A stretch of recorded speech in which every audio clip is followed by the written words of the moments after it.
여러분 안녕하십니까? 뉴스투데이 제주입니다.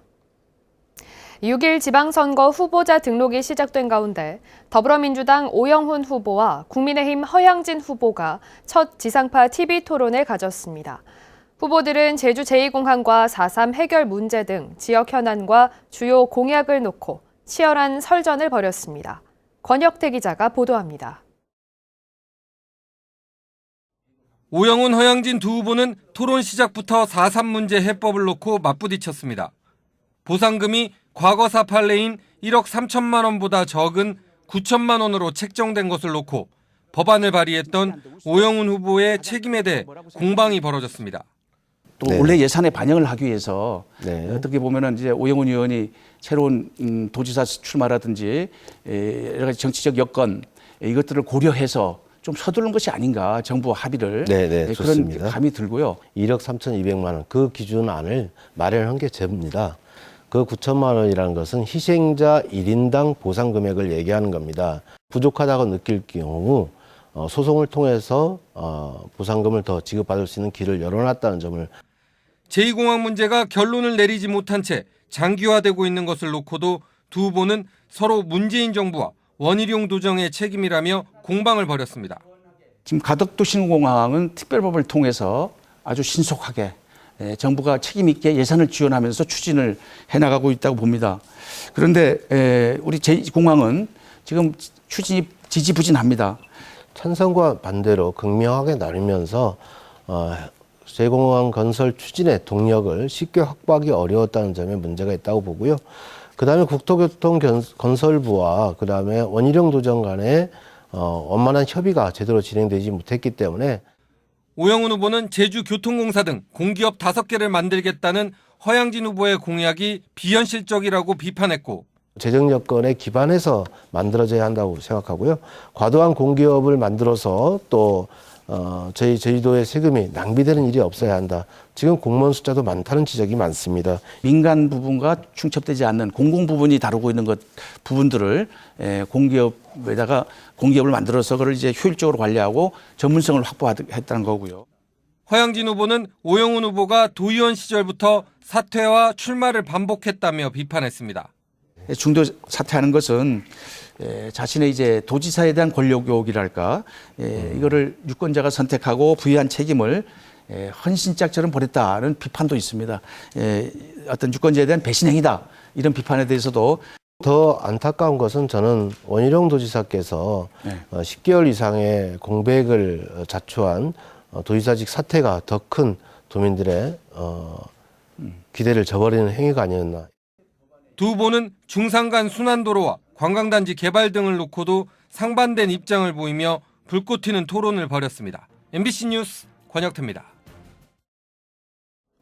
국민의힘이 제주시 을 국회의원 보궐선거 후보로 부상일 변호사를 공천했습니다. 더불어민주당 김한규 후보는 김우남 전 의원과의 단일화 가능성을 열어뒀지만 김 전 의원이 후보 등록을 마치면서 3파전 구도가 확정됐습니다. 김찬년 기자입니다. 국민의힘 제주시 을 국회의원 보궐선거 후보로 부상일 변호사가 확정됐습니다.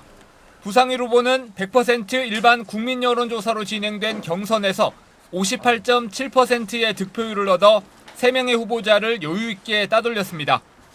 공천 확정 후 후보 등록까지 마친 부상일 후보는 반드시 승리해 공천에 보답하겠다고 밝혔습니다. 합리적인 대안을 갖고 정책을 제시하고, 그리고 지난 14년간 제주를 위해서 무엇을 할 것인지 고민했던 저희의 노력, 그것에 대한 보답이 있을 것이라고 믿습니다. 민주당 김한규 후보는 전략공천을 둘러싼 당내 반발 여론 수습에 나섰습니다.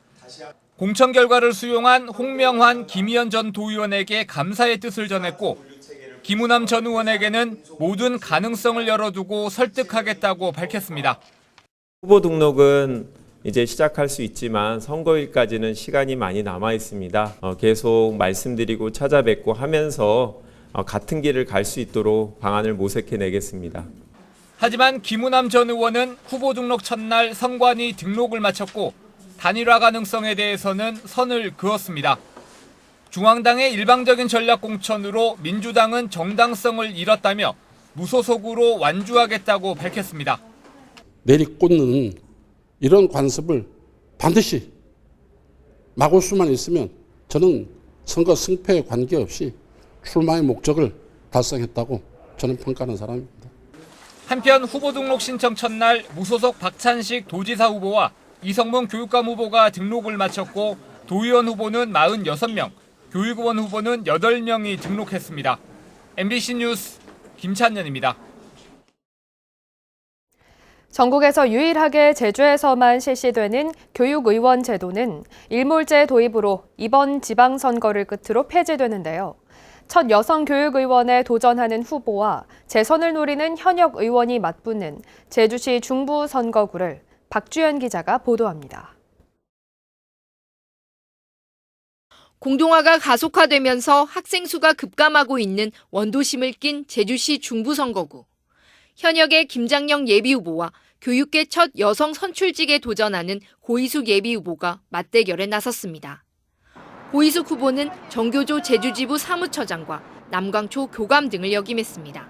코로나19 시기에 학교를 지켰습니다. 그러면서 이 이후에 제주교육은 대전환이 필요하다는 절실한 심정에서 그 학교 정년을 10년 앞두고 또 교장 자격도 포기하고 새로운 변화를 만들어 보고자.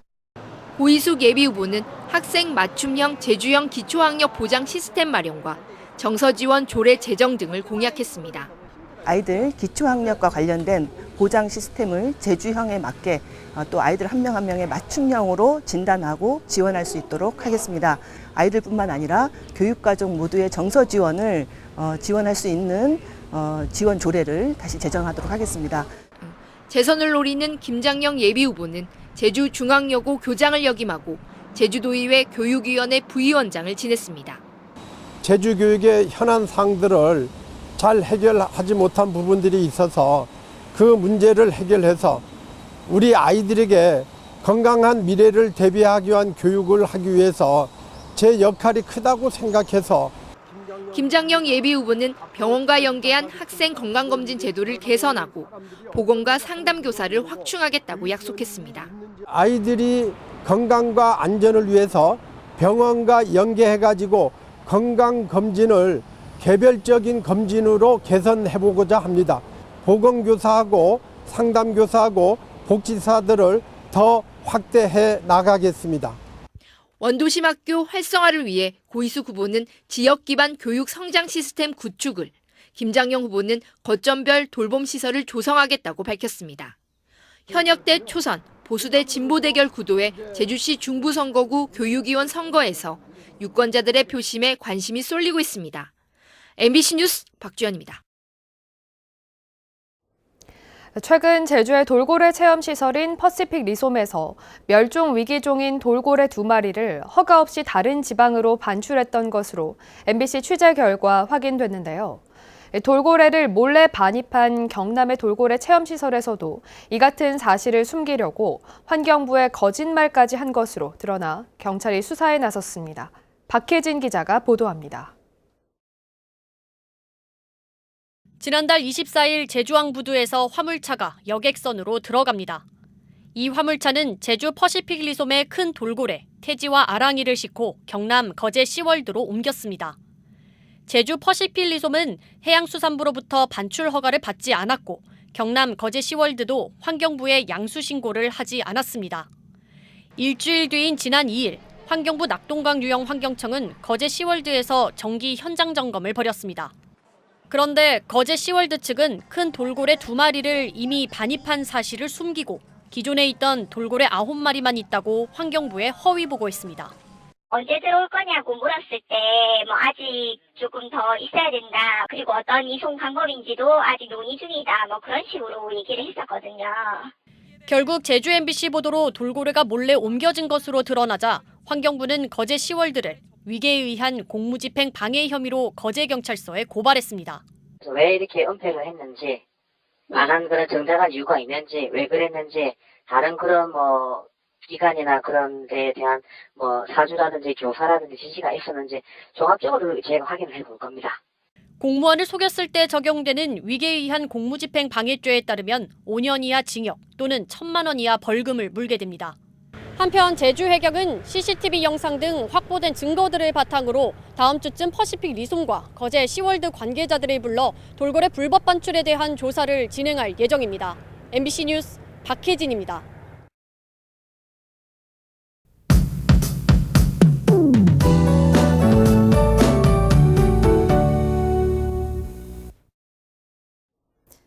이번 주 내내 우중충한 날씨가 이어지고 있는데요. 오늘도 종일 하늘빛이 흐리겠습니다. 제주도 남쪽 해상으로 기압골이 지나면서 낮까지 비도 가끔 내리겠습니다. 5에서 10mm 정도로 비가 많이 오는 것은 아니고요. 현재 가시거리가 짧은 곳이 있으니 출근길 운전 조심하시기 바랍니다. 주말인 내일은 기온이 조금 내려가겠는데요. 오늘 밤 사이에 북쪽에서 찬 공기가 조금 내려오면서 토요일 아침 기온이 오늘보다 3, 4도가량 떨어지겠습니다. 주말엔 아침엔 조금 쌀쌀한 감이 있겠고요. 낮에는 예년 기온을 보이면서 온화하겠습니다. 기온 변화가 있는 만큼 건강 유의하시기 바랍니다.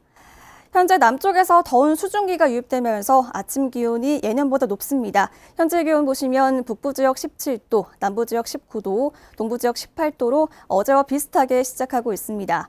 오늘 한낮 최고 기온은 북부 지역 20도, 서부와 남부 지역 21도에 그치면서 어제보다 2, 3도가량 낮겠습니다. 도서 지역도 종일 흐리겠고요. 우도는 낮까지 비가 오는 곳이 있겠습니다. 마라도와 가파도는 오전까지 빗방울이 조금 떨어지겠습니다. 바다의 물결은 전해상에서 잔잔하게 일겠는데요.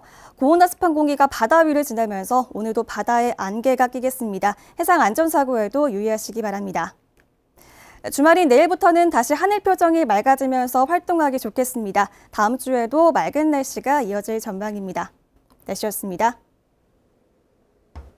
제주에서 올해 처음으로 중증 열성 혈소판 감소 증후군인 SFTS 환자 2명이 발생했습니다.